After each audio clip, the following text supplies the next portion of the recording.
Deep belly fat or visceral fat that is stored around the abdominal organs is linked to significant health risks, including heart disease, type 2 diabetes, and certain cancers. There are proven strategies for reducing belly fat. One that I've covered extensively on my channel is a low-carb diet. Another strategy is to boost your intake of polyphenols. But here's the thing.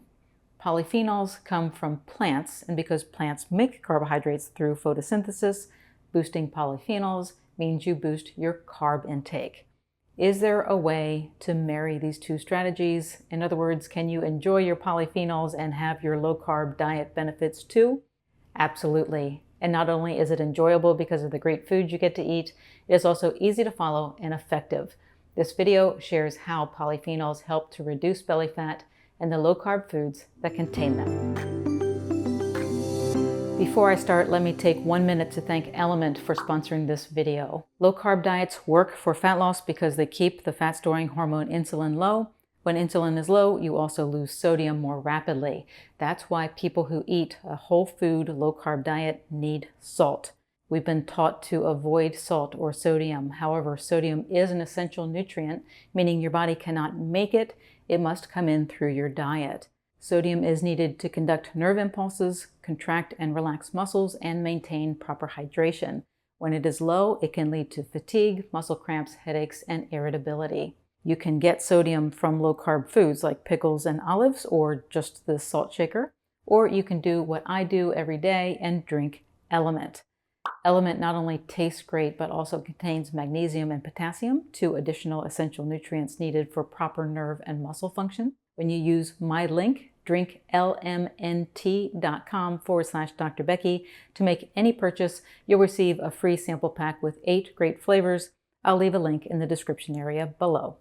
Unlike subcutaneous fat that you can pinch under your skin, the deeper visceral fat is metabolically active and secretes pro-inflammatory cytokines and adipokines. The resulting low-grade chronic inflammation contributes to insulin resistance, a condition where cells in the body become less responsive to insulin. This resistance impairs glucose uptake, leading to elevated blood sugar levels and promoting fat storage, particularly in the abdominal region. So we see a vicious cycle emerge where the accumulation of belly fat releases substances that exacerbate inflammation. That inflammation contributes to insulin resistance, which promotes fat storage. Polyphenols are known for their antioxidant properties, so they have powerful anti-inflammatory effects that break that vicious cycle and help reduce belly fat. They also improve metabolic health by enhancing fat oxidation, which is the process of breaking down fatty acids for energy. This enhanced fat breakdown leads to improved energy expenditure and reduced fat storage.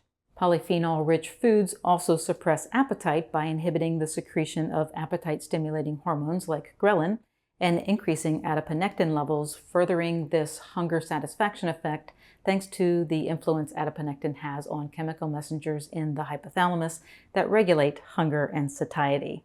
Adiponectin also improves insulin sensitivity, allowing cells to better utilize glucose for energy. This reduces blood sugar levels and decreases the storage of fat, particularly in the abdominal area. So there are a lot of wins when it comes to reducing belly fat by eating polyphenols, and best yet, the foods taste good and many are naturally low in carbohydrates. Now, to this point in the video, I've talked about polyphenols, which sounds like a single substance found in food. Actually, the term polyphenol is a general term used to describe a class of compounds. There are literally thousands of them. So to reap the full benefits, it's best to incorporate a variety of polyphenol-rich foods into your diet. Let's look at some great low-carb sources, starting with berries. Not all fruits are appropriate for low-carb dieters, but berries in general are okay, and their vibrant color tells us they are rich in polyphenols. We've all heard it said that if you want to ward off illness, you should eat a rainbow every day, which is a catchy way of reminding us to eat a variety of colorful fruits and vegetables. What you're really being told to do is eat your polyphenols every day, because many of those rich colors come from these naturally occurring chemical compounds. There are differences among berries. Strawberries are a good low-carb choice because they are widely liked, and a 3.5-ounce serving contains just 7.7 grams of carbs and 2 grams of fiber. You can also choose blackberries or raspberries. Blueberries are a bit more middle of the range when it comes to their carbohydrate content. We see that a serving of blueberries has 14.5 grams of carbs. Other fruits high in polyphenols that can be worked into a low-carb diet include plums and apples. You'll also find a rich supply of polyphenols in cherries, pomegranates, and grapes, but these fruits have higher carb counts. Vegetables rich in polyphenols include spinach, broccoli, Brussels sprouts, red onions, asparagus, and artichokes. These are all non-starchy vegetables, so they fit easily into a low-carb diet. To give you an idea, this entire bag of spinach contains just 5 carbohydrates, and you could cook and eat half of this 1-pound bag of broccoli and only consume 10 carbs. Carrots are high in polyphenols, which you might guess because of their rich orange color. However, they ride the fence between starchy and non-starchy. So if your goal is to keep your carbs low, limit your intake of carrots. Nuts and seeds are a tasty way to add polyphenols to your daily low-carb diet. The best choices for their polyphenol count are pecans, walnuts, hazelnuts, almonds, flax seeds, and chia seeds. These foods also provide a great mix of healthy fats and protein, yet while being relatively low in carbs, they are easy to overeat. So don't think of them as a snack food, think of them as a recipe enhancer. So sprinkle chopped pecans, walnuts, or slivered almonds on top of a salad or mix them into a full-fat yogurt. You can also add chia seeds and flaxseed to yogurt or a low-carb smoothie. That kind of segues us into beverages. You can drink polyphenols because they are abundant in green tea, coffee, and also red wine.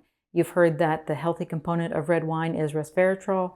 Resveratrol is a type of polyphenol. Other foods that are high in polyphenols and low in carbohydrates are olives, which can be eaten as a snack or included in recipes, and dark chocolate. However, when it comes to dark chocolate, you need to choose wisely. The chocolate needs to be at least 70% cacao, preferably 80 or above, and it should not have sugar listed in the top 3 ingredients. That by itself takes some searching, but it is also best to find brands low in lead and cadmium. I will link to the Consumer Reports website where the safer chocolates and those highest in heavy metals are listed.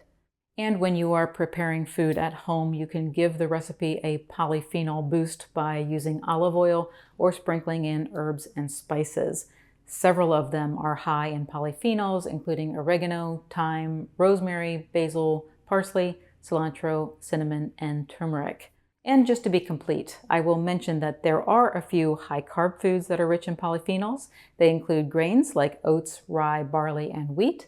Beans are another high-carb food with polyphenols, with black beans and red kidney beans having the highest levels. Polyphenols support your goal to lose belly fat by reducing inflammation, enhancing fat oxidation, suppressing appetite, and improving insulin sensitivity. These natural substances are abundant in many low-carb foods, including berries, non-starchy vegetables, nuts and seeds, dark chocolate, olives, olive oil, and herbs. You can also drink polyphenols since they are abundant in green tea, coffee, and red wine. There are thousands of polyphenols that you can take in, so aim to get a variety of these foods into your daily diet for maximum health benefits. I will leave the links to the studies and videos I mentioned in the description area below. I'll also leave a link to Element, along with a link to my 0123 strategy that you can download for free if you are looking for a way to get started with a nutrient-dense, low-carb diet that will not take over your life. Thank you for watching. Have a great rest of your day.